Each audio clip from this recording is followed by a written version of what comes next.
everybody. I hope everybody's having a happy new year so far.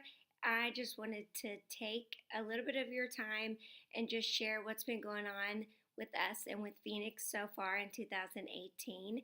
And I am doing this video without her, and I have my notes because I didn't want to leave anything out.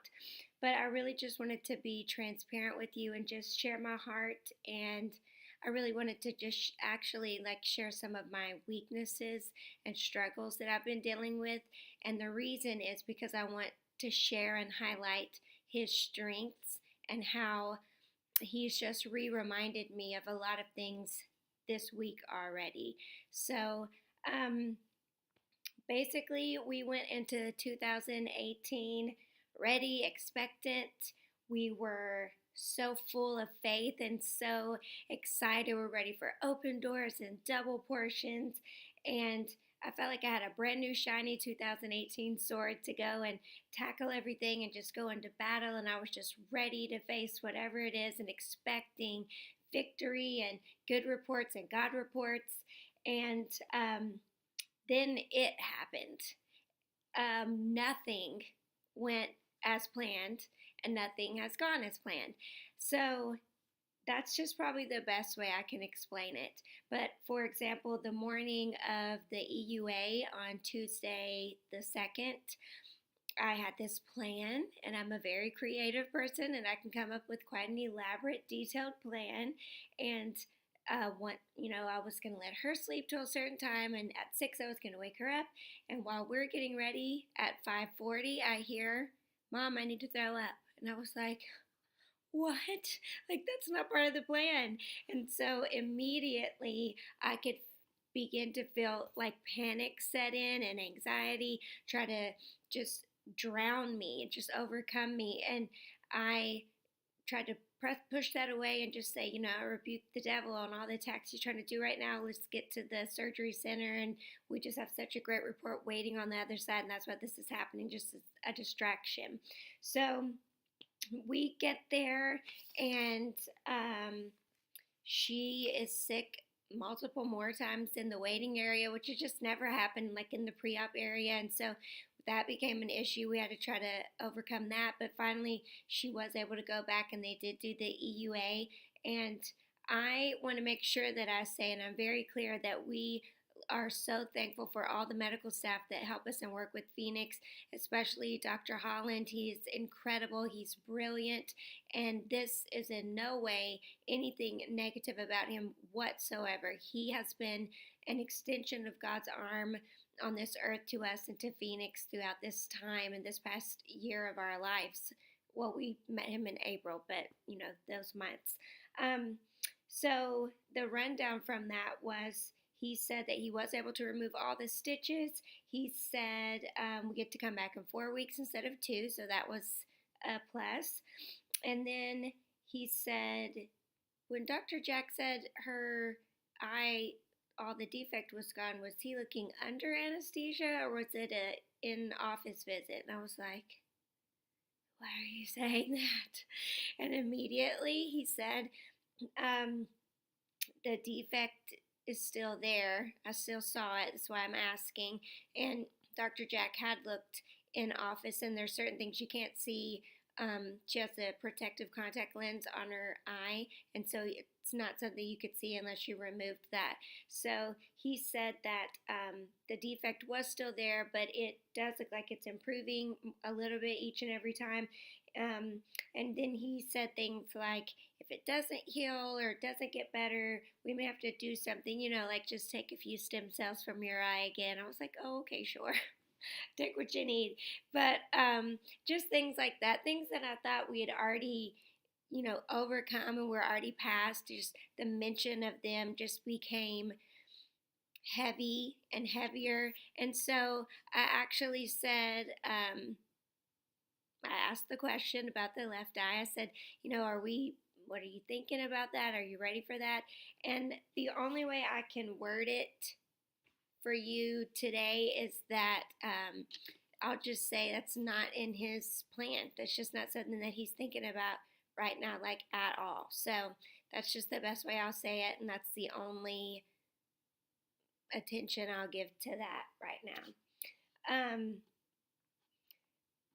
So after he, gave his instructions and left the room, I was just kind of sitting there. And like the spiritual battle was just getting stronger and stronger within myself. And my husband was there, and he said that, right when Dr. Holland was talking, that he heard God speak to him. And he said that God said to him, doctors can only give reports based off what they can see. They can only give reports based off their level of intellect and education and what that shows them. Doctors cannot see what I am doing. And he reminded us again that he said, didn't I give you a promise from the beginning? And when I heard that, I was just began to cry because I was so comforted by that. But the battle in myself was still just so strong. It just raged. And, my family is texting, is there any updates or reports yet? Please excuse me. And I just kind of texted my parents what was going on. And I texted them and said, this was the first time I had ever battled just accepting that this is what it's going to be like, and that this is what our life is, and this is what it's like now. And then I'm so mad at myself that I even allowed myself to think those things and feel those things. And my dad texted me and said, the fact that you're in the battle means you have not lost. And he said at church a week or so ago, boxers don't really look great at the end of a fight, even the winners. So I guess out of desperation of needing like a visual reference point, I Googled boxers at the end of a fight or something. Please don't do it. Or like beat up boxers. It was disgusting. It was horrible what I saw. But I will say this, it was a visual reminder. I got some of the grossest ones and showed Joey, my husband, and said, look at this, it's so nasty. Like, is this a human being? And he said, oh yeah, I remember that fight. That's so-and-so. And he actually won that fight. And I was like, no way. Then I showed him another picture, like, look at this guy. And he said, yeah, that's such and such fight, and he won that fight too. And the thing that stuck out to me the most is the ones that looked the most disgusting and horrible and like not human at all. They were ones that were winners. So in that moment, it was a visual reminder that that's what I might feel like, and that's what things may even seem like. But even though those guys looked like that toward the end of the fight, they still won the fight. And I don't care what I look like or feel like when all this is over. I don't. But I made a decision again that I will not accept anything less than what God promised me. I, in my personal life and my salvation alone, have been given such grace and mercy by God, and I will not give up on Him. I will absolutely not give up on His promise that He gave me January 9th at 7:05 in the morning. I remember when He gave me His yes, that she would live and not die. And I will never, never, never give up on Phoenix, never give up on her. So, excuse me, I'm trying to read. When Dr. Holland said that, even though it wasn't even anything bad, it just felt like an anti-miracle, like the Christmas miracle. And it was like, oh yeah, but not really. So then I just was battling and processing, like, am I only hearing the negative stuff or what's going on? And when that word anti-miracle popped into my mind, I remembered the circle maker, which is like next to the Bible in my life. It's changed my whole entire life. I can never express how that book has changed my life and my prayer life. But in that book, it says you can't never always sometimes tell, which means you never know what God is doing. What something may look this way in the physical eyes and in the physical realm, but in the spiritual realm, you just don't know what He's doing behind there, what He's changing and shifting. So we went home. She had a hard day that day, and that's the night that she asked me to make the video for everybody to pray for her. And you all sent such encouraging things, and it was just such a blessing. Joel Taylor and his family from Bethel are fighting for their children, and everybody is rallied around them. And he said exactly, I'm sure we've said it before, but it's just the truth. Like, when you run out of prayers and when you run out of tears and when you run out of energy, you read the prayers from the people that they send you stuff. And so it really is life to us. It's everything to us, especially in those moments when we just are at our physical end and even our spiritual end. Sometimes when we go back and we get to read those things that you guys send, it just means so much to us. But then it seems like every day since then, there's just been something going on. Her eye was sore, this nausea battle that we've been fighting. She hasn't been eating. She's lost weight. We've worked so hard to get her to gain weight and be able to eat and everything. And then I had to take her to an appointment Thursday in Birmingham, so we needed labs done. So I just took her early. So I went from Decatur to Birmingham at 6:30 a.m. and had her labs done. And just to see her there, I'm trying so hard not to cry. To see her there, nauseous, not feeling good, having to get blood drawn, multiple vials of blood drawn, and then to leave that and to try to hurry up and find a restroom that she could go throw up in. And I had to get these wipes that have hospital grade wipes that kill flu and HIV and every type of virus. I'm like, hold it long enough, so let me clean the toilets. I'm trying to clean a toilet so she can throw up.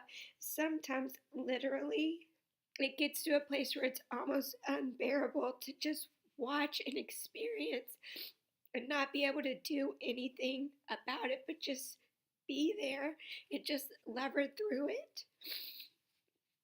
And then I just ask myself over and over, am I enough? Am I enough? Am I enough? Am I saying the right thing? Am I doing the right thing? Am I praying the right things? And I just have to, it's just a whole new level of faith and trust in God. It just really, really is when it's one of your babies.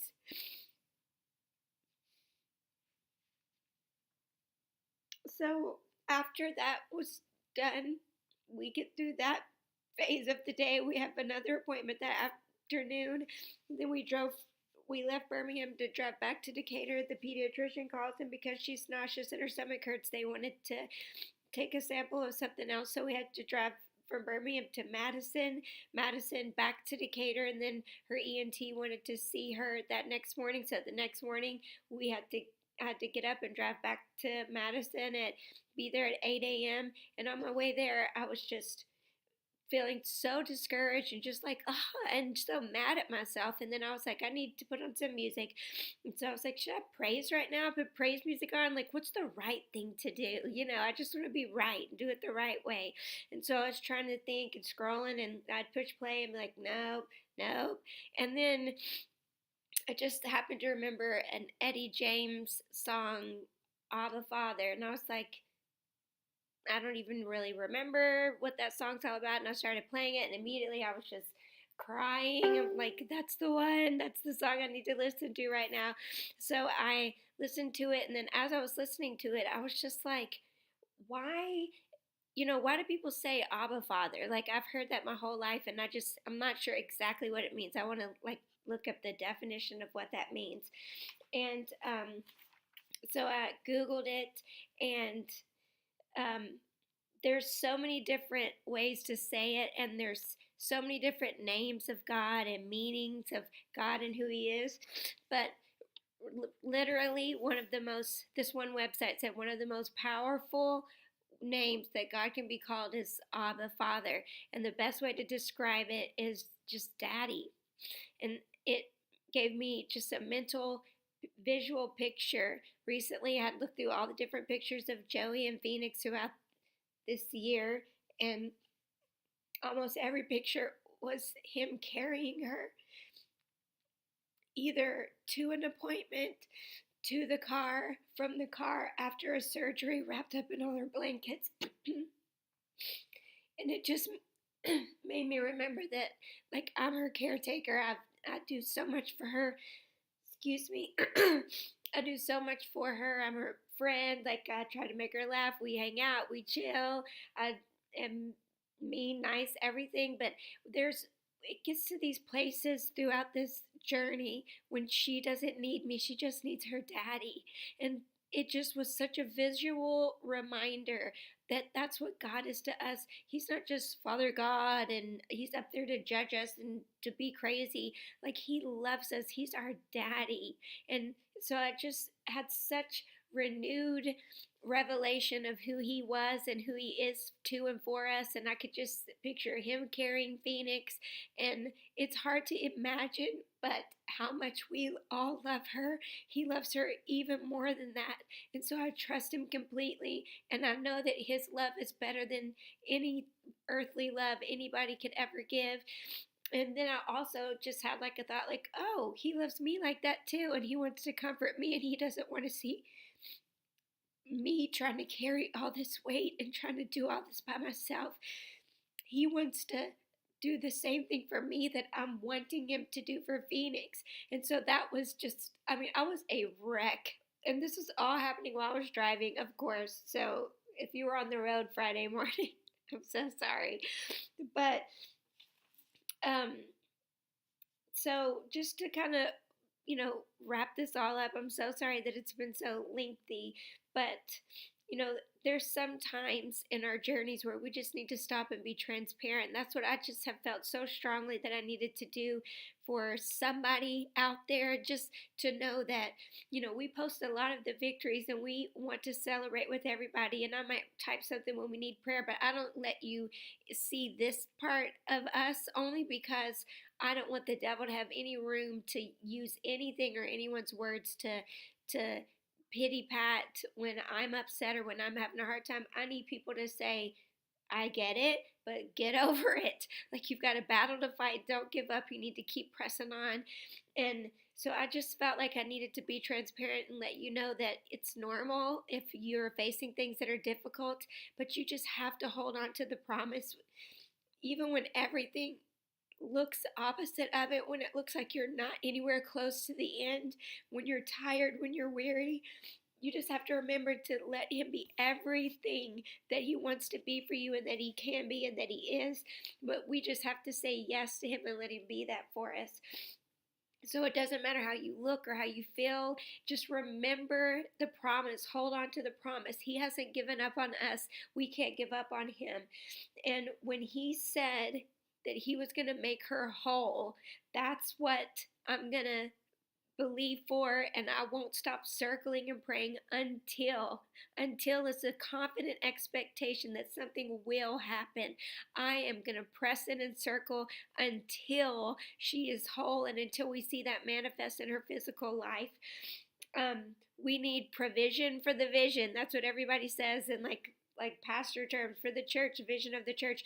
We need provision for her vision. It's a thing that we need. And I've been thinking this week, like, the money's down so low, and it's like, where's it going to come from? We've never been in a situation where I had to say no to a surgery or a procedure she might need because we didn't have the money to do it. But I really think maybe God just wants to kind of take that little comfort net out from under me a little bit and just remind me that he is the source, he's the strength, and he's everything that I need. So while I'm over here trying to make a plan and come up with something, I think that he wants me to just seek him and let all these other things fall into place. And I don't need to have my focus on the finances and the this and that. I just need to focus on him and let him do it. He did it last year when there was nothing and no way. He did it, and I know he'll do it again. And I'm so filled with hope and faith because of that, because I've seen it and I've experienced it and I've walked through it. And the last thing is that tomorrow is the 1 year anniversary of when this all began, and I'm sure we'll post and say different things about that. But today, I just felt in my heart that as tomorrow is the anniversary of the 40-day inpatient journey that she had, that God is challenging me and pushing me to fast something for 40 days, for one something and a day for each of the days that she was inpatient in the hospital.